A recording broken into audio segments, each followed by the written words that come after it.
Всем привет, дорогие друзья, другие подруги, здрасте. Бритье, бритье, бритье. Как это зачастую случается, ну, короче, мы сейчас еще пригласили в нашу компанию 3 людей. Ну, вот их всего сейчас 3 полировщиков. Ну и дабы, чтобы у ребят все было удобно, хорошо, мы им выделили отдельное помещение, заказали столы. И сегодня эти столы должны были привезти с 2 до 4. Ждал до последнего. Так никто не пришел. А мне сегодня бритье снимать. Ну, думаю, ну ладно, хорошо, начну снимать. И вы не поверите, вы уже знаете ответ. Только я начал снимать, они тут же причапали. А у меня уже все расставлено, все подключено. Ну и вода набрана, так что, ну что, тот грохот, который будет за соседней стеной, если что, не обращайте на него внимания. А у нас продолжение марлезонского будет, вернее, наверное, балета. Сегодня у нас будет на бритье еще одна бритва-загадка. Настолько загадка, что я практически информации никакой не смог на нее найти. Известна только компания-производитель. Годы производства не знаю, не нашел. Страна производства, то ли это Германия, то ли это Америка, тоже не нашел. Но одно известно доподлинно. Это одна из первых бритв в своем классе. Ну, знаю, что вы ждете. Вы ждете и уголька, вы ждете и рокнелла. Ребята, мне самому интересно.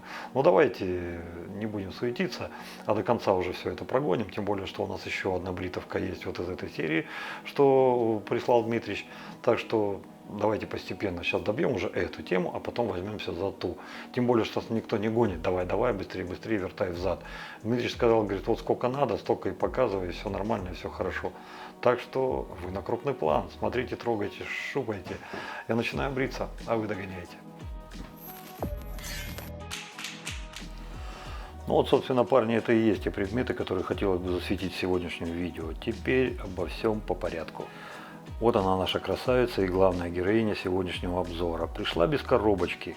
Когда Дмитрий еще ее прислал, ну, честно сказать, удивился, потому что таких бритв я, конечно же, раньше не видел. Тут, с одной стороны, все просто, а с другой стороны, сразу-то и непонятно. Поэтому вызвало, конечно же, некоторые недоразумения, недоумения. И как нарыть о ней информацию, где искать, что искать и вообще в какую сторону вообще идти.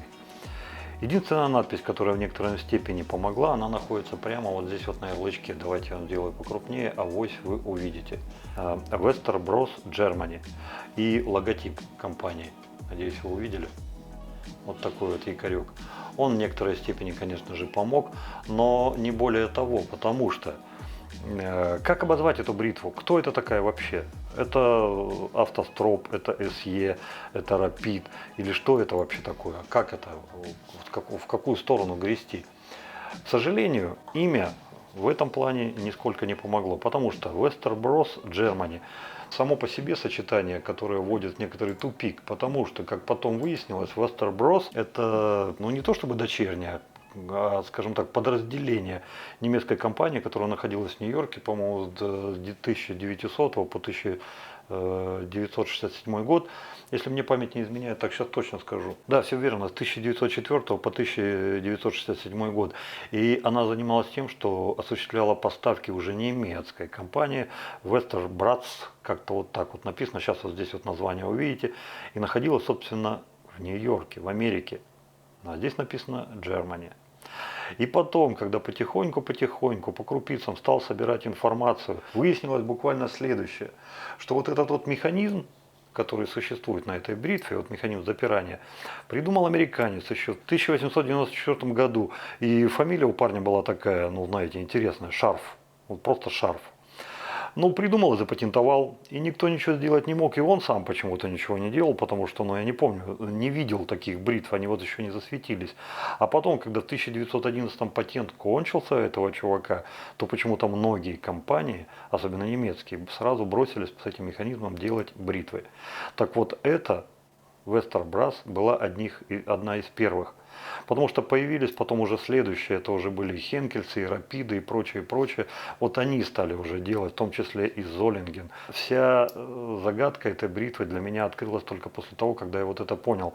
Это настолько редкая бритва, что информацию в сети о ней найти практически невозможно. О Хенкельсах найдете, о Рапидах найдете, а вот об этой бритве ее практически нет.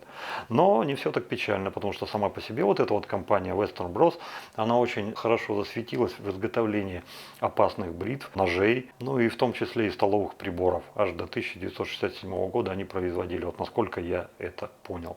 Так что, ребята, у нас с вами сегодня в руках просто уникум, раритет и загадка. Я вам уже тут несколько минут кручу ее под носом вот в таком виде, чтобы вы могли хоть как-то ее рассмотреть. На самом деле здесь ничего сложного. И простота этой бритвы, она просто поражает. Если начнем с ручки, ну вот казалось бы накатка, да, но она практически незаметная, но она здесь все-таки есть, и она приятна. Она не несет никакого функционала, потому что здесь она вообще никому никак не нужна. Это эстетика, и она с этой ролью справляется. Поппинс.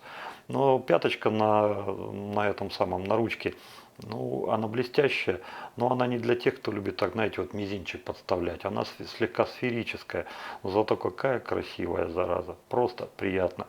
Ручка шестигранная. И с одной стороны, тут, да, конечно, якобы есть насечка для того, чтобы что-то там цеплялось, удерживало. Но на самом деле она тоже эстетическая, потому что она вообще не чувствуется. И как это будет справляться в бритье, я еще не знаю, потому что, ну, пока ощущение, что будет скользить. А как будет на самом деле, посмотрим.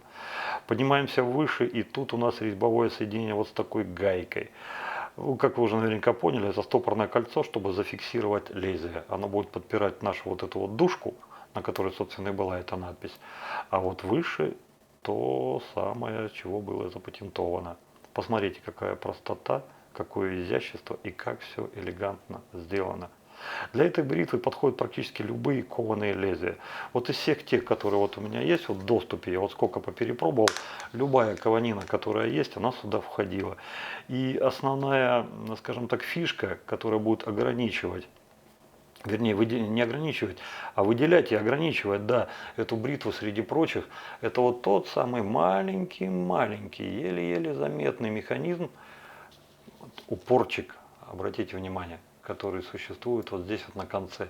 Он настолько мал, что есть лезвия, которые вы сюда просто не сможете вставить. Они не будут здесь фиксироваться, вы не сможете их нормально, надежно зафиксировать. Но не все так печально, потому что, вот, например, гемовское лезвие, я уже попробовал, зафиксировал. Так, что-то я слишком крупно сделал, да, давайте сейчас откачу маленько. Гемовское, да, оно проходит и фиксируется. И я сейчас хотел бы еще сделать акцент вашего внимания на самих вот этих зажимах, потому что они тоже элегантны, тоже просты и ну, вот просто фантастически просты в выполнении. Потому что основную роль, которую они несут, они фиксируют лезвие и якобы его прижимают.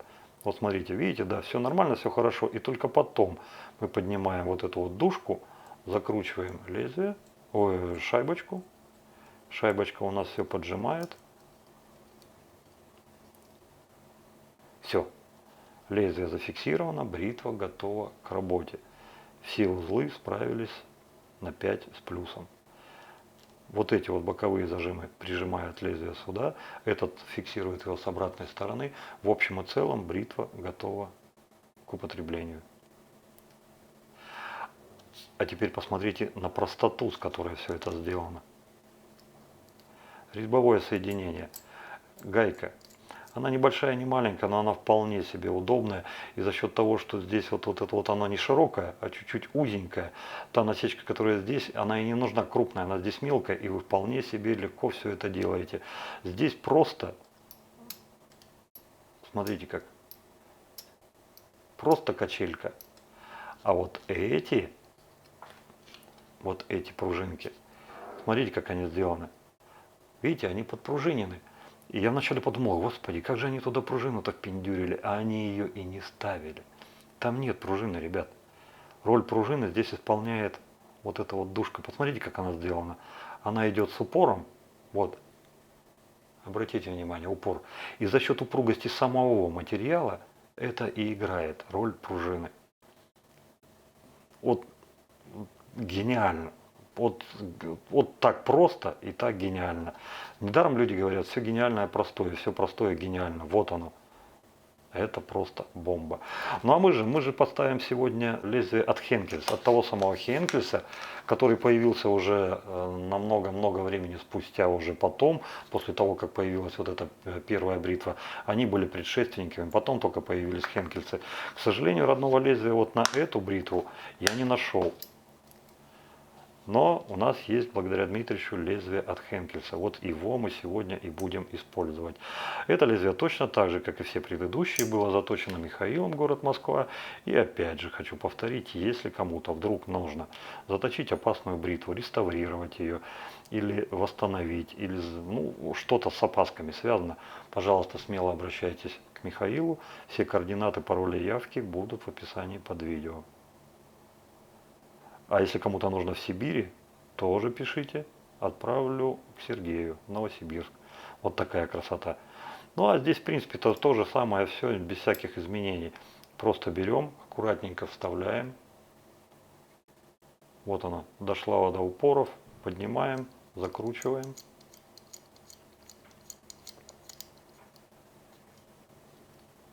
Все. Наша бритва готова к употреблению. Вот этой красотой мы с вами сегодня побреемся. Идем дальше. Мыло у нас сегодня будет, ребята, от компании Cyril Air Salter. Если русский перевод, Google Translate говорит Cyril Air Salter, то есть как солитер. Ну, что-то как-то неправильно, мне кажется, она говорит. Не претендую на чистое английское произношение, тем более сами знаете, что мне это не дано. Но вот как-то так примерно. Cyril Air Salter. Solid Shaving Soap 70 грамм. Также это мыло может выпускаться, ну это, как вы понимаете, рефил. Упаковочки 100 грамм. Это новая вариация, уже жировая. Все компоненты, из чего это состоит, я вам сейчас вот так вот где-то здесь вот приведу, посмотрите. Компания сама по себе была основана Cyril Air Salter в 40-х годах. Сами себя они считают ведущими специалистами в области импорта, экспорта оптовиков товаров для ухода за кожей. Как они говорят, они, собственно, все для этого и производят. Начиная там мыло, крема, шампуни, щеточки, щипчики, ножнички, ну, короче, вот стропики, кожечки, браслетики, какие-то, вот, короче, ребята, вот все, что надо. Вот они все это делают и говорят, если вы вдруг чего-то у нас не нашли, вы нам шепните на ушко, телефончик, вот он, и говорит, мы это вам организуем. Плюс ко всему, они еще и 4711, Дова, Эразмик, Ириш Мус, вот, короче, много-много-много всяких еще других компаний, они тоже занимаются тем, что распространяют их продукцию. Вот такая вот интересная компания. Ну, для бороды, плюс они там еще воски всякие. Ну, короче, что они только не делают, вообще непонятно. Но он делает все. В том числе и вот это мыло. Мыло твердое, жировое, как я уже сказал, и очень-очень полюбившееся на Западе, потому что где бы я ни гуглил, где бы я ни смотрел, все почему-то кричат, что оно хорошее, что оно классное. Один товарищ даже подробную расфасовку дал, вот настолько он в него влюбленный, что он его накупил, там, по-моему, 3 ящика, и, короче, то, чем он занимается, это он сейчас вот его исследует.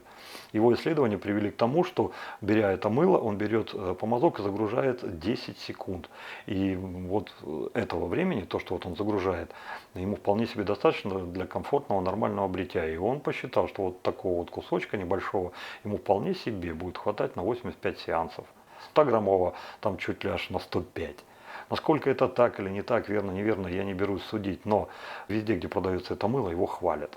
От всей души надеюсь, что и у нас оно отработает нормально, хорошо. Тем более, что у нас сегодня помазок будет соответствующий. Так вот, Урмас прислал его вместе с родной чашечкой. Вот так вот у нас сегодня это и будет. Помазок. А помазком у нас сегодня будет Яки.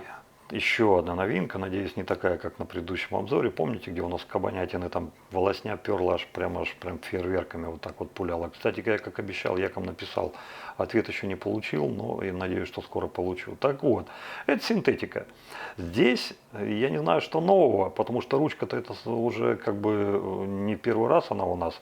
Ручка уже была, в том числе и разборная подобная ручка, классная, хорошая, удобная, вообще приятная. К сожалению, металл здесь не указан, но судя по весу, на нержу это не тянет, это какой-то сплав. Красочку нанесли, ну хорошо, яки этому уже давным-давно научились. А узел что-то интересное. Мне кажется, что это будет от среднего и выше по упругости, вот так вот по жесткости. тот помазок, который вот сейчас вот есть у них на сайте, точно такой же, только серебряной ручкой, там узел несколько другой, не думаю, что это все одно и то же. Но так хотя бы если примерно ориентировочно на тот ориентироваться, то там получается у него цена в районе 1600 рублей. Не думаю, что этот будет дороже. Как он будет работать? Ну, давайте сегодня посмотрим по буржуинской схеме. Пройдем, возьмем мыло, слегка его замочим, в течение 10 секунд будем забирать, ну и поглядим, к чему это приведет. Это помазок, чем будем шлифоваться. Но вместо автошейва я хочу сегодня попробовать использовать один из своих любимых одеколонов, продолжить эксперименты, как вот было накануне с Шипром и 4711. На этот раз я хочу попробовать Джон Варватас Артизан Пур, который у меня появился на канале благодаря Ярославу, Германия. Ярослав, добрая душа, в прошлом году прислал мне вот эту пузырявочку 75 мл. И, честно сказать, ребята, ну я в восторге от этой водички. Что это, собственно, такое? Артизан Пур Джон Варватас – это ароматическая композиция от 2017 года. Парфюмер Родриго Флорес Роукс. Ну, честно сказать, то, как его описывают на сайте, ну, это блеклое подобие по сравнению с тем, что он является себя сам. Давайте сделаем проще. Сейчас про его ароматику и прочее, я говорить ничего не буду. Все необходимые ссылки вы, конечно же, найдете в описании под видео. А потом уже, когда на финише мы с вами будем автошевиться вот этой святой водой, ну, шикарной водой, вот тогда-то я вам все по свежачку, по ощущениям, по яркости ощущений и расскажу. Ну и за одним приведу то, как принято описывать его в сети. Вот это будет у меня красота. Хорошо. Сегодня я в лайт режиме, не стал ставить вторую камеру.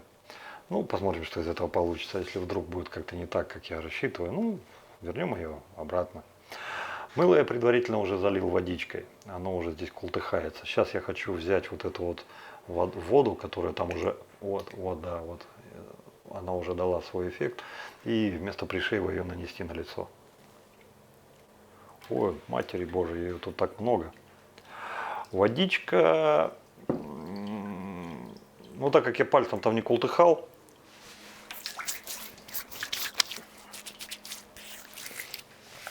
легкое молочко, да. Ну тут даже на лице нифига не это. Я думаю, что не будет это в качестве пришейва. Намочил, да намочил. Там, видите, форма у него вот такая, и ну неудобно было. То есть, ну вот как здесь, на ровном. Поэтому как есть, так есть. А вот если бы наоборот, я думаю, что у меня получилось бы что-то накултыхать. Чуть-чуть намочил помазок и видели, да? Оно култыхается. Я думаю, это первый раз до тех самых пор, пока вы первый раз побреетесь, потом мыло дадите высохнуть в этой чаше, оно присохнет, и с тех пор оно уже будет стоять мертво. Так, 10 секунд загружаем, да?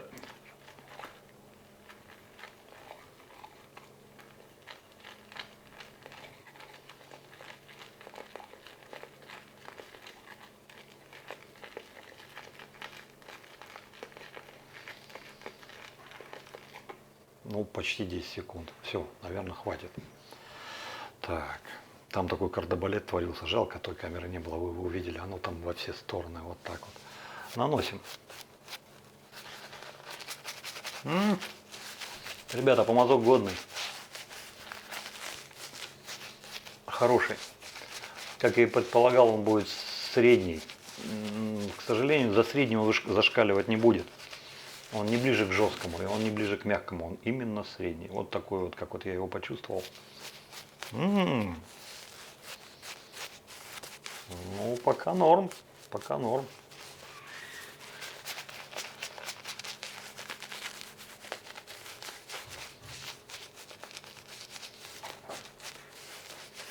Хорошо. Так, еще водички добавлю.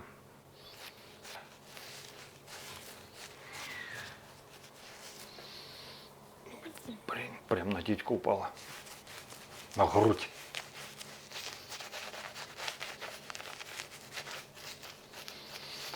Лаван, лаван. Мне эта фраза особенно запомнилась, потому что мы с Лариской любим фильм «Хороший год». Мы его пересматриваем с завидной регулярностью. Там хорошие актрисы, там актеры, Там, ну, актрисы тоже там такие хорошие. Там хороший сюжет, там хорошее настроение. Ты просто смотришь этот фильм и отдыхаешь, наслаждаешься. И пересматривали не так давно, наверное, уже раз седьмой или восьмой. Это где-то было неделю назад. И вот там есть случай, кто видел этот фильм, он меня поймет. Там новички, которые на виллу в Париже приезжали, они на подоконнике обнаруживали коробочку с сушеной травой, а это была лаванда. И они думали, что за фигня, что она тут лежит. Ну и, как правило, вечером они это делали, выкидывали, а утром, просыпаясь, по ним скорпионы бегали. Они начинали судорожно, истерично визжать. И вот хранительница этой виллы, она прибегала, хватала эту коробочку, из мусорницы уже знала, поднимала, ставила на подоконнике, при этом приговаривала лаванд, лаванд, лаванда. Кто не знает, во Франции ее даже одна из стран, по-моему, производительница лаванды, экспортеров наряду, по-моему, с Голландией или с кем там еще лавандовые поля. Вот где-то там тоже это есть. Так вот, мне нравится этот запах. И это запах лаванды, этого мыла. Ну, с Богом. Так, покажи, что могешь.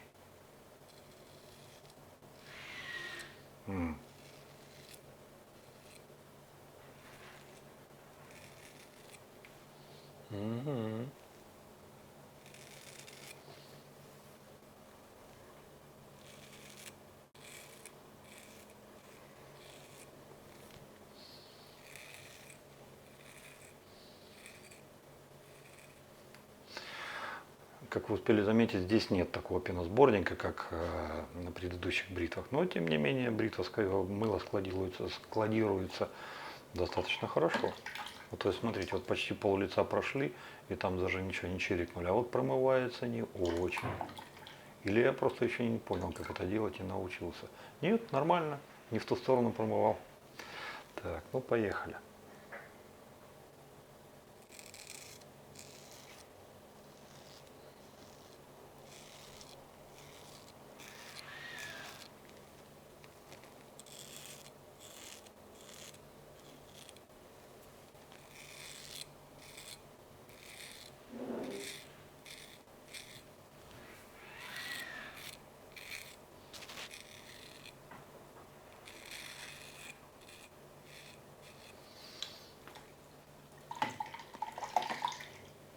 Не самое мягкое лезвие, это точно.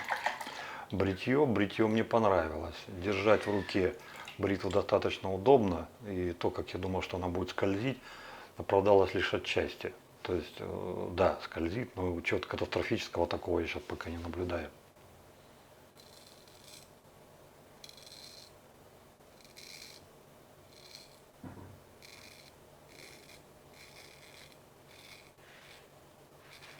Но сугубно не так удобно, как тэшка, но приноровиться можно.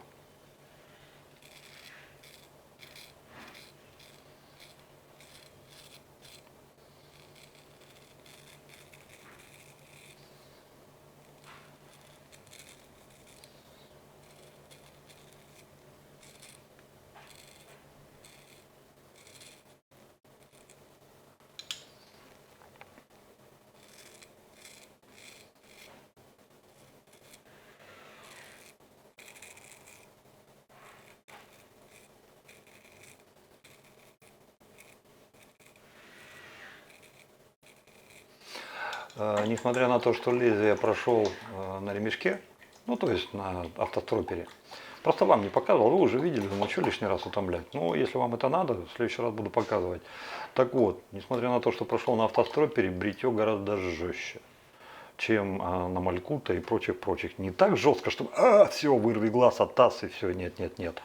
Но все-таки пожестче. Так, ну первый проход завершен, без каких-либо эксцессов. Давайте сейчас, наверное, возобновим. Мыло вот сейчас вот нравится где-то примерно на 4,75.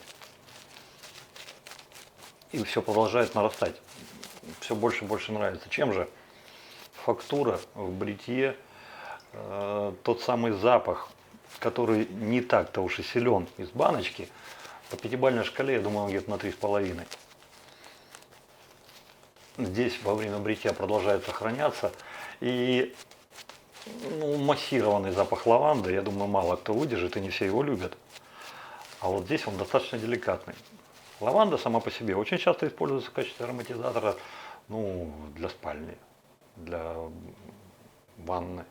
Потому что это такой, знаете, ну, спокойно умиротворяющий запах, аромат. Ой, ты что ты, блин, скачешь, а вот ручка подскальзывает. И вот здесь он ровно в той степени, которая меня устраивает.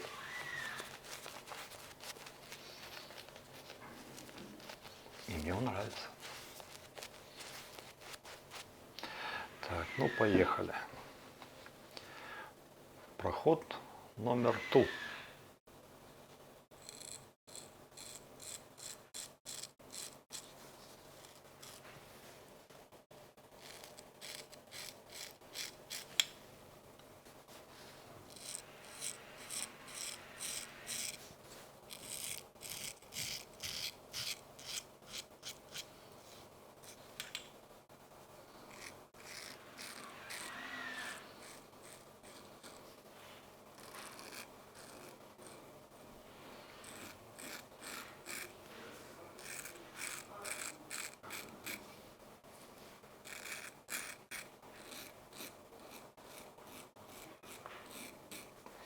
Удачное место для себя нашел.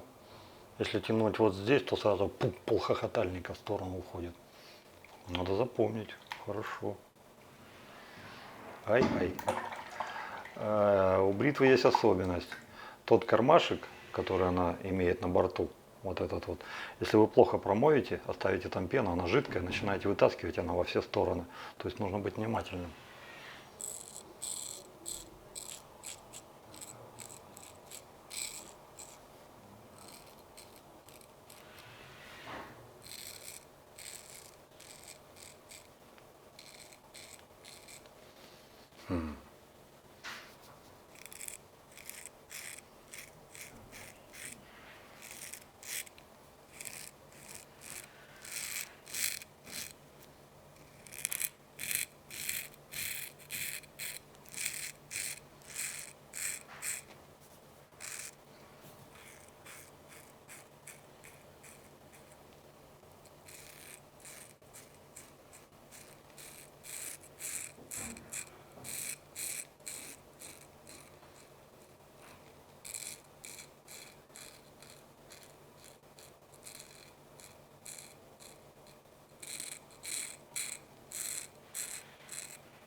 Не берусь судить о экономичности этого мыла, так как первый раз бреюсь, но склонен предположить, что все-таки она, да, на высоком уровне. И прав был тут парнишка из-за рубежа, который на американском сайте Барджера писал, что да, экономичная. Но вот что до его свойств персонально, блин, ребята, на мой взгляд, это мыло в себе сочетает несочетаемое. Более подробно я в заключительном слове скажу, но сейчас пока меня это очень сильно удивляет. Я, конечно, пользуюсь этим нещадно, потому что мне это нравится. Но такого я раньше не встречал, объясню потом.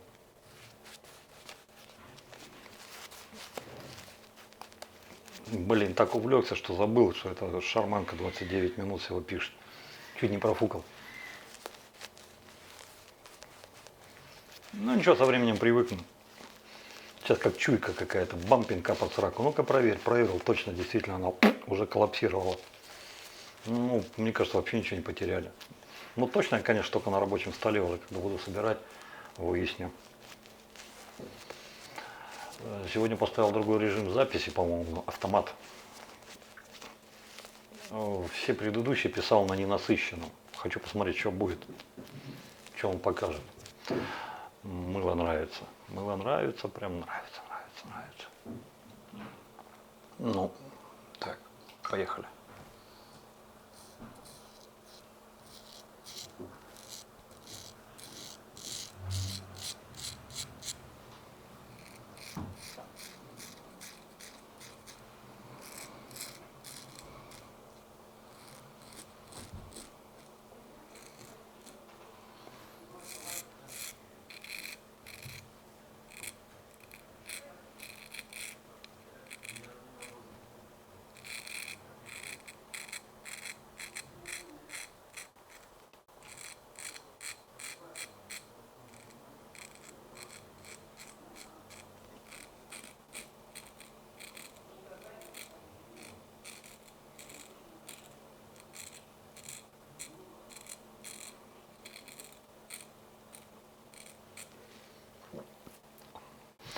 Вот такие минуты, и осознаешь, что порой сухая немецкая сталь – это не то же самое, что английский Шеффилд.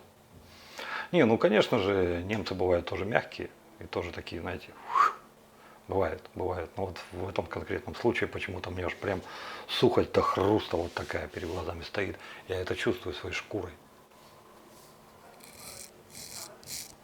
Скажу сразу, не поклонник я такого бритья совсем, но в данном случае мастерство Михаила спасло всю ситуацию, потому что если бы кто-то менее искусный затачивал бы эту бритву. Ой, я даже думать не хочу, что у меня сейчас в морде было.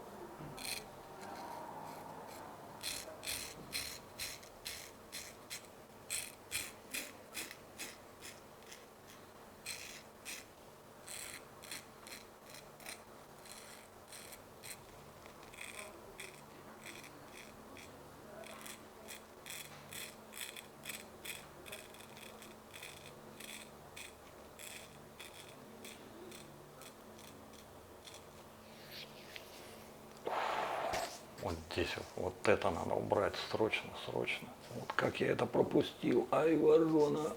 Вот так вот.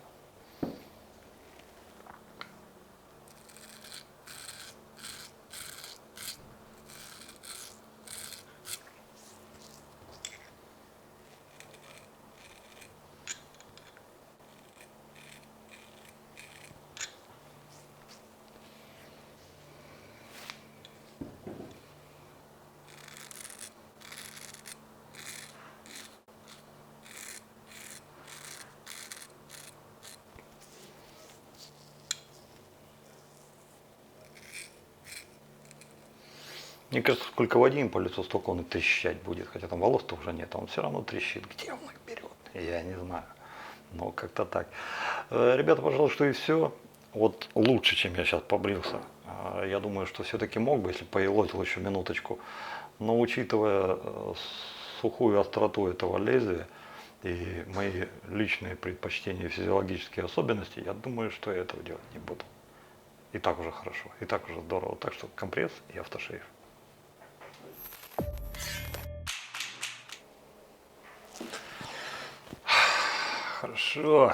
Хорошо.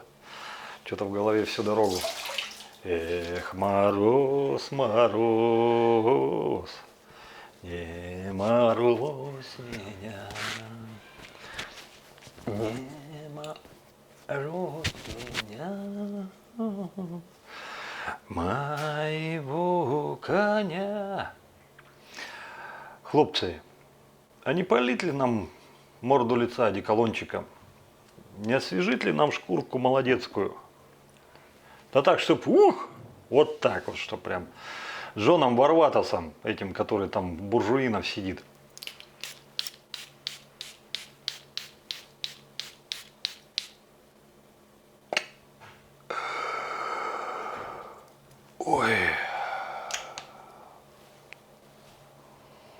Ой, мужики, хорошо.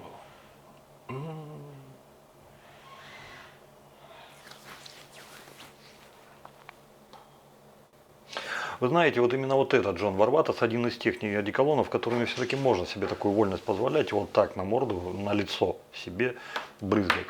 Почему? Шлейф. Я зашел на фрагниц и посмотрел, многие его оценивают как средний. Некоторые оценивают как чуть меньше, много меньше, половину меньше, как стойкий. И примерно столько же оценивают его как нестойкий. Так вот, я бы ему дал оценку между стойким и нестойким. Он настолько хорош, он настолько прекрасен, настолько же и не стоек. Если, например, вот с этим вот великолепным чудом, вот, который вот сейчас вот я вам показываю, сравнивать, то это одна из причин, почему я вот так не могу себе позволить после бритья пользоваться этим одеколоном, потому что маленький пшик.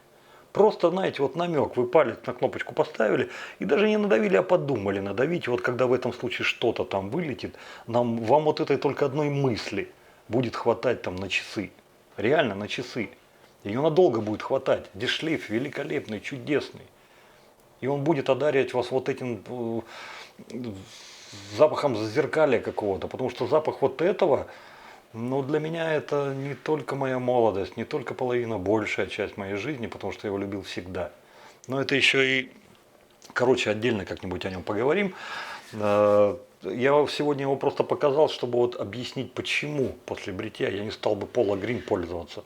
Потому что зеленый Пола это слишком мощно, это слишком шлейфовая машина, которая настолько мужской, что если вы с ним переборщите вот так вот на лицо, люди от вас шарахаться будут. Просто шарахаться. Они будут думать, что на парфюмерную лавку куда-то нарвались. То есть там запах мощный, и он держится долго. Здесь же картина совершенно другая. Да, здесь есть запах по мощности равный такому, что он просто с копыт бы сбивал, но, к сожалению, век его недолг. Вот те первые минуты, десятки минут, которые вот вы можете насладиться вот этим вот ароматом, они очень-очень-очень-очень быстро чахнут. Но запах, я вам сейчас вот приведу пример, как его описывают некоторые, ну не некоторые, а может быть многие сайты. Хрустящий древесно-цитрусовый аромат, восхищающий благородством и свежестью. Да, подтверждаю, так оно и есть. Композиция открывается взрывными нотами цитрусов, испанского лимона, апельсина Валенсия, калабрийского бергамота, эфирного масла пятигрейн. В сердце аромата искусно сочетаются цветочные аккорды и специи. Цветок апельсина, цветок кофейного дерева, жасмин, итальянский рис, кориандр, кардамон. Базу композиции составляют древесные оттенки, дуэт техасского и виргинского кедров, корень ангелики, мексиканский эвкалипт, амбровое семя, бобы тонко. Чуете, да? Бобы тонко. Они там тоже есть. Артизан Пур, вдохновленный листвой и пышным холмами мексиканской халапы, бескрайними кофейными полями и цитрусовыми рощами. К стыду своему могу сказать, что не был я никогда в бескрайних мексиканских полях кофейной халапы, если я правильно сказал, или если я правильно свою мысль донес. Но здесь вот лично для меня 3/4 того, что там написано, оно не существует. И если существует, то в какой-то конгломерации, в какой-то такой сегрегации, которая позволяет мне чувствовать ту свежесть, ту прекрасность, ту необычайную терпкость, которую несет с собой вот этот вот аромат. И он настолько чудесен, что здесь какими-то совершенно невообразимыми способами вот эти вот деревянные нотки цепляются со свежестью цитрусов. Но здесь нет вычурного цитруса, здесь нет лимонной корки, здесь нет какой-то ядовитости вот этого оранжевого плода. Здесь есть его самая прекрасная часть. И в то же самое время здесь есть самая прекрасная часть деревянной ноты. Здесь есть легкость, здесь есть, вот понимаете, вот когда ощущаешь вот этот аромат, такое вот чувство, что ты вот просто летишь на двухместном самолете, рядом с тобой твоя девчонка, такая же милая и прекрасная, как 25 лет назад, в мини-бикини, и там сам ты из себя еще тоже мачо, и у тебя тут где надо, что надо и как надо, и животик еще через ремешок не это самое, не перевисает, а наоборот там все 6 кубиков считаются, и ты вот просто летишь на этом самолете, а под тобой, амазонская дельта. И вы знаете, свежесть реки с терпкостью джунглей, а еще какой-то вообще совершенно непонятный чувак там апельсиновую рощу посадил, и ты как раз мимо пролетел, вот так все завязывается, вот так все переплетается. Здесь только грозовой тучи не хватает. Если бы они здесь хотя бы каплю озона добавили, это было бы, я бы спал с этой бутылкой. Но слава богу, они этого не сделали. Это великолепный, чудесный аромат, который вам подарит такую прекрасную историю, что вы просто будете счастливы. Это очень хорошая бутылочка, это очень хороший аромат, это просто прекрасно. Ярославу еще раз вот просто огромный респект и уважуха за то, что ты мне вот подогнал вот эту штуку. Но те, кто рассчитывает на описание, принимают его за чистую монету и ждут, что там будет что-то кофейное, я этого кофейного там не увидел. Его там нет. Для меня от слова совсем. Зато все остальное в полной мере. И это можно хлебать такой ложкой, которая вас никогда не остановит. В некоторой степени вас будет выручать, если вы, допустим, вы будете наносить вот этот вот одеколон не на те места, на которые привыкли, а те, которые дольше хранят ароматы. То есть вот здесь вот на заднюю часть волосы, шея, потому что вас будет выручать не только то, что вот здесь вот тепло, и аромат будет не так быстро, но так явственно излучаться. Но там, как правило, еще у вас и воротник одежды следов на одежде не оставляет. Но всякий аромат, который попадает на одежду, держится гораздо дольше, намного дольше. Вот это вас может выручить. Но если, допустим, вы взяли вот такой одеколон, и он вам очень-очень сильно понравился, ну не поленитесь, брызните на одежду куда-нибудь тоже. Так, знаете, маленько-маленько, просто самый децл. Не хотите брызгать, не брызгайте. Просто возьмите вот так вот на палец, а потом где-нибудь за лацканом пиджака или еще где-нибудь там, хоп, вот так мазаните, и запах будет сохраняться дольше, дольше, дольше. Великолепно. Просто чудесно. Это один из моих любимчиков, наряду со всеми остальными. Их не так много, их, по-моему, 2 или 3 осталось. Если интересно, ну давайте на следующее бритье их попробую притащить и так вот тоже в качестве автошейва вам показать. Следующее. Мыло. Ребята, вот знаете, что я вам скажу? Сейчас я еще раз вот зачитаю. Cyril Salter лаванда. Снимайтесь тройными рядами. Идите и покупайте. Потому что $9 за 70 грамм это не такие уж, мать его, большие деньги. Зато кайф получите кратно больше. Это деликатно, аристократично, интеллигентный представитель из мыла семейства мыльного бритья. Он все делает элегантно, он все делает ненавязчиво, но в то же самое время с достоинством, кошерно и с уважением к клиенту. То есть вот здесь никакой вот ноты непонимания, здесь никаких недоразумений, здесь вот все интуитивно понятно. Чуть больше воды, чуть меньше воды, чуть сильнее сбил, чуть меньше сбил, там нанес, здесь все ясно. Но вот что мне до сих пор еще не ясно, и от чего я в ступоре, это как вот это мыло, обладающее хорошей фактурой, хорошим скольжением, нормальным подскольжением, и в принципе выглядит оно, как на свадьбу собралось, 5, за все 5. Но при всем при том мне удается натягивать кожу, работая с этим мылом, не прибегая к хвостовому камню. То есть оно дает такую возможность, а подскольжение хорошее. Я удивлен, поражен, и мне это чисто понравилось. Вот бы попробовать вот такую вот штучку с бритье, с опасной бритвой, наверняка это было бы кайфово. Мыло великолепное. Я теперь понимаю, почему большинство буржуинов, которые пишут на своих сайтах, хвалят это мыло, потому что оно радость приносит. Оно на самом деле хорошее. Было бы тяжелее, если бы, допустим, цена была бы там баксов 12-15, да? Но все-таки как-то вот большинство так стоят. Но это стоит 9, не 10, не 12, не 15, 9 баксов за 70 грамм. Ну, кто-то скажет, ну да, ну тут и не 100 грамм. Ну да, не 100 грамм, ну 70. Я, правда, не нашел, сколько 100 грамм стоит. Ну, наверняка не так уж и много, не намного больше. Хорошая, великолепная штука. Запах лаванды – это лишь еще один повод сказать вам, ребята, кто любит вот эти вот спокойные, умиротворяющие, такие, приносящие какую-то, знаете, ну, релаксирующую нотку в вашу душу. Вот такие ароматы любят, ребята, это оно. Это оно, потому что он ненавязчивый, он легкий. Это вот, знаете, вот вы утром просыпаетесь, а накануне вы просто поменяли постельное белье. Вы проснулись, а рядом с вами любимый человек, который еще просто нежно-нежно посапывает, и от каждого его посапывания ветерок чуть-чуть, маленечко долетает до вас и касается вашей руки, но вам двигаться даже не хочется, потому что утро, потому что лучик солнца уже пробился в окошко, и он падает на вашего любимого человека, и вы просто лежите, смотрите, и вам хорошо. Хорошо от того, что солнечная погода, хорошо то, что игривый солнечный луч заглянул в вашу комнату, и вот свежее белье вы поменяли только накануне, и вот этот вот запах, и любимая рядом, и вам больше ничего не надо. Самая озорная мысль, которая приходит вам в голову, это вот сейчас, вот когда вот это вот счастье закончится, я уже не смогу его вернуть, я, наверное, все-таки встану, почищу зубы и заварю себе чашечку кофе, и будет вообще хорошо. Это хорошее мыло. Хорошая. Урмас, спасибо тебе еще раз огромное, большое.